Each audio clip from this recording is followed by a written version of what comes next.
Votre attention, la cérémonie va commencer. Nous rendons hommage au général Roosevelt, qui a débarqué à Utah Beach le 6 juin 1944 à 6h30. En tant que commandant en seconde de la 4e division d'infanterie, celui-ci a débarqué à la tête de la division, ayant demandé cette faveur à son supérieur, le général Barton. Il est le plus âgé des troupes de choc alliées. Âgé de 56 ans, problème de santé, il marche avec une canne à cause d'une blessure reçue sur le front français en 1918. Le 12 juillet 1944, dans la soirée, le général se trouve dans un champ attenant au presbytère de Méotis, près de 40 ans. Soudain, il s'écroule. Victime d'une crise cardiaque, il rend son dernier soupir dans son auto dans la cour du presbytère. 2 jours plus tard, le 14 juillet, il est inhumé au cimetière provisoire numéro 2 de Sainte-Mère-Église, en présence des généraux Bradley, Patton et Collins.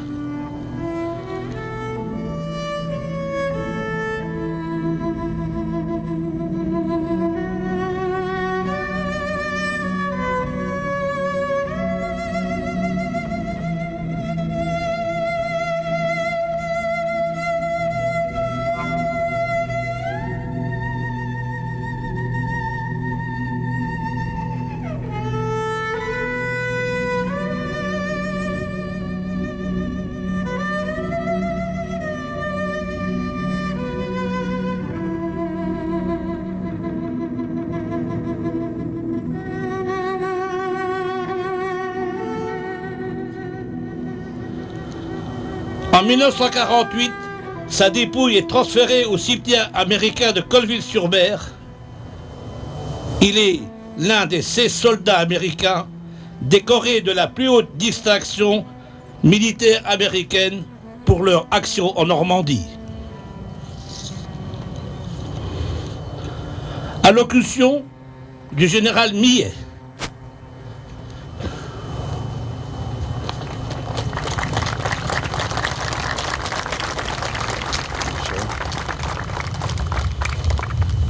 Bienvenue tout le monde.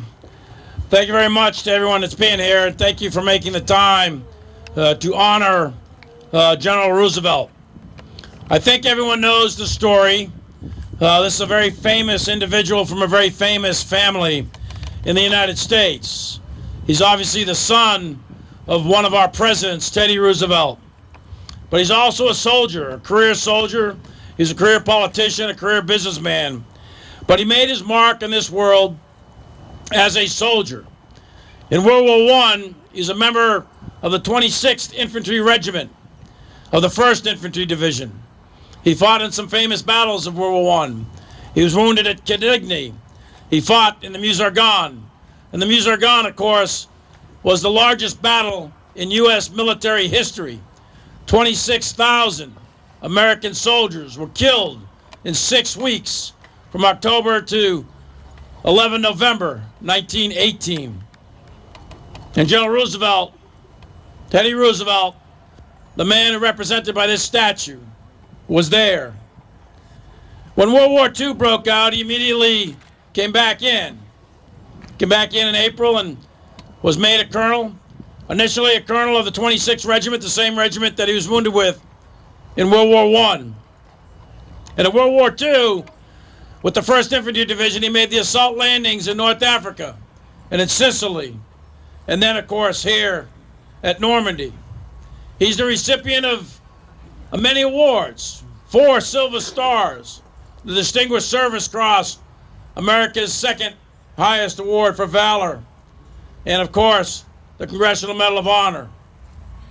This is a man who was always at the front, and here at Utah Beach as the Deputy Commanding General of the 4th Infantry Division.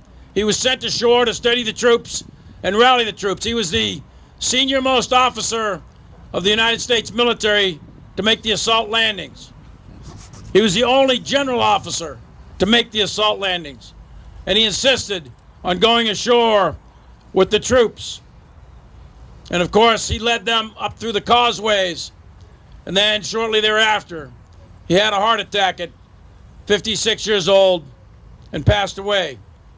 He was initially buried here in St. Mary-Glise and then later moved to Colville-sur. At his burial, he had pallbearers that included General Patton, General Bradley, and many others. What made Roosevelt who he was? He had an incredible ability to be calm under fire.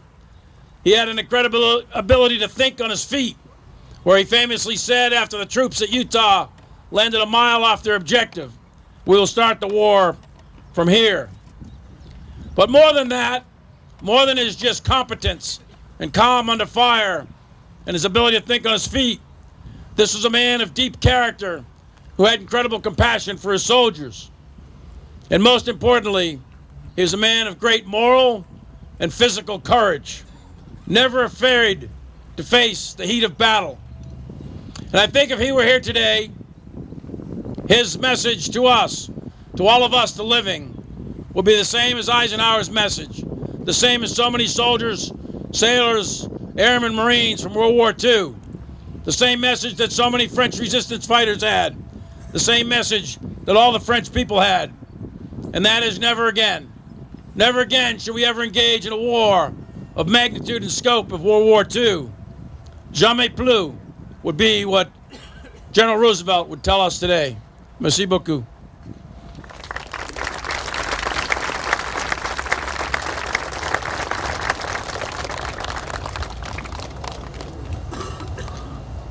Allocution de Daniel Scheraffer pour l'American Legion.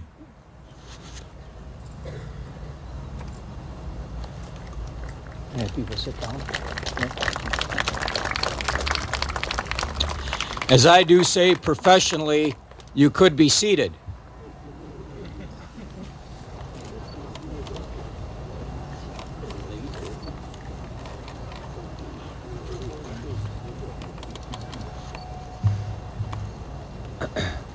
Family and friends, 80 years ago this week, a 56-year-old man with a walking cane in one hand and a pistol in the other limped through the surf and onto Utah Beach. The Germans, puzzled by this bizarre sight, fired in his direction. Brigadier General Theodore Roosevelt Jr. did not care as he weaved and bobbed across the sand. It was as if no bullet nor mortar round would dare to strike down the oldest American and only general officer to storm the shore at H hour in D-Day's first wave. Meanwhile, the young soldiers coming off their Higgins boats and drudging past him were obviously terrified. He calmed them with, get this, jokes and poems and stories about his famous father and words of encouragement. The fearless old soldier who had seen a heavy dose of combat in World War I knew what he had to do so the men would survive to fulfill their destiny. And family, what was their destiny? Their destiny was to liberate Europe from that Nazi occupation. Roosevelt Jr. not only signed up for combat, he demanded it in both world wars. Yes, in both world wars, higher command initially denied his request to fight on the front lines. And yet in both of those wars, Roosevelt Jr. persisted until he got his wish. And that was to fight for the country he loved, among the people he loved, because he believed such was the responsibility of all good citizens. He demonstrated all of his life words that can be found even in Holy Writ, that is the Bible. And you even know those words, I'm sure. Greater love hath no man than this, that a man lay down his life for his friends. Friends. As General talked about just a few moments ago, the eldest son of the 26th U.S. President wrote to his wife, though, on the night before D-Day, and admitted that he had once again forced his way to the most dangerous place he could find a war against a well-armed and ferocious enemy. His words, in fact, prophesied what would come to the days ahead. And I quote, "I don't think I've written you that I go in with the assault wave and hit the beach at H hour. I'm doing it because it's the way I can contribute most. It steadies the young men to know that I am with them, to see me plodding along with my cane." 5 weeks later, sickened by bad weather and probably pneumonia, Theodore Roosevelt Jr. died, as we know, of a heart attack on this peninsula, and was buried in a temporary cemetery near this spot. 5 weeks after that, he received the highest decoration for U.S. military valor, the Medal of Honor, for his calm, life-saving leadership under the enemy fire on D-Day. Today, this day, we reflect on this rare and remarkable leader, a true servant leader, as was General Dwight Eisenhower, who we honored yesterday with the newest Statue of Liberation in St. Margulies. Roosevelt Jr.'s commitment to service, camaraderie, and strength not only laid a foundation of values for the American Legion back in 1919, but you know, family, his spirit continues to guide this great organization, as I always say, this great family, which I now have the honor of leading more than 105 years later. With all my heart, I thank the city of St. Margulies, the AVA, Operation Democracy, the Airborne Museum, U.S. military leaders, and all of our active duty troops as well as reserve, and all of you who are here this very day, for allowing the American Legion to salute once again our great and humble founder. May generations yet to be born understand through his immortal gaze, cast in bronze and bullet castings, the kind of leadership it actually took and will always take to save a world from pure evil, and obviously to build lasting friendships. God continue to bless you, all of you, and thank you.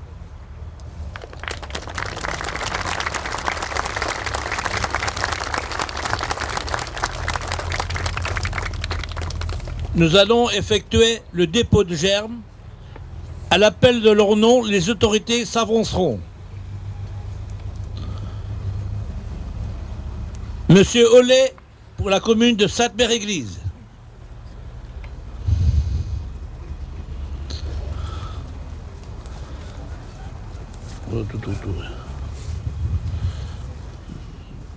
Le général Millet, représentant les États-Unis. Yes.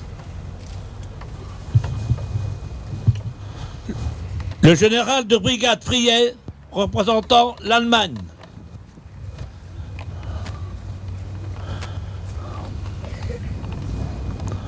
Monsieur Pascal Marie pour la région Normandie. Madame Angie de Moncy pour les AVA.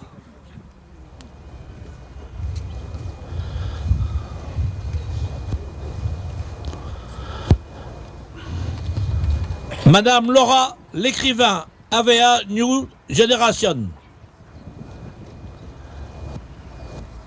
Monsieur Daniel Schoaffer pour l'American Legion National Commander.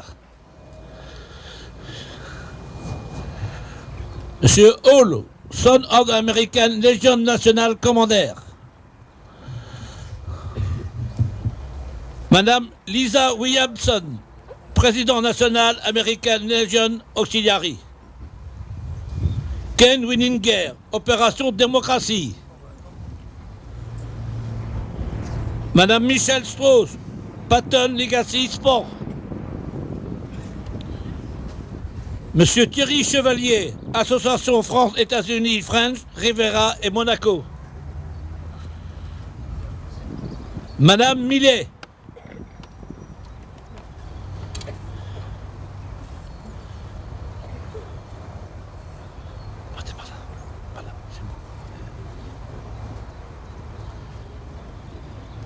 Dépôt de germes.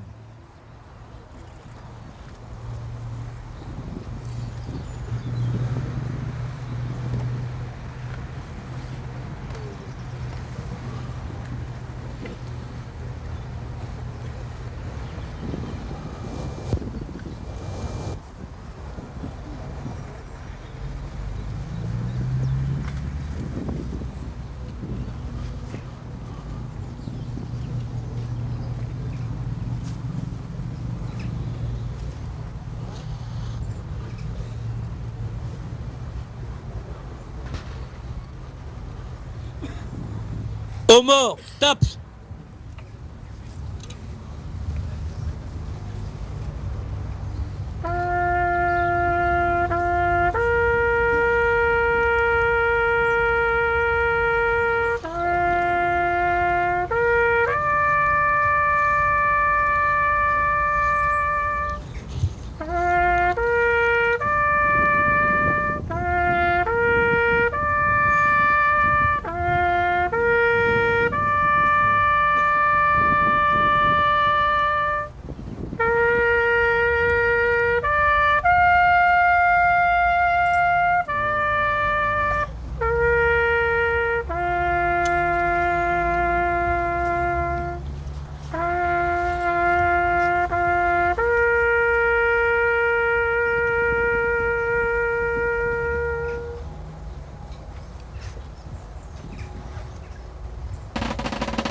Minute de silence.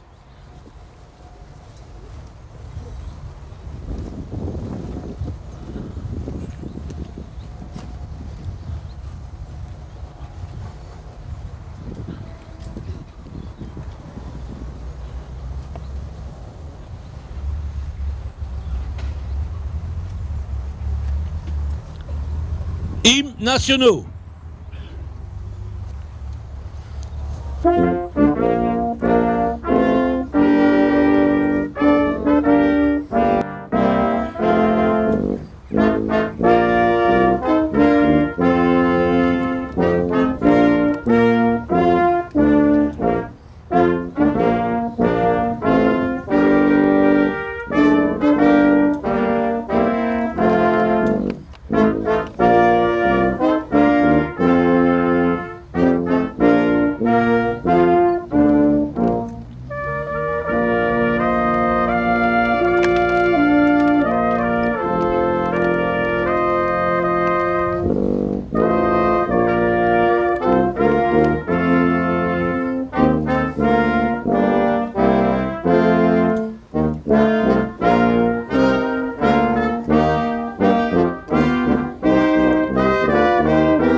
Les autorités rejoignent leur place.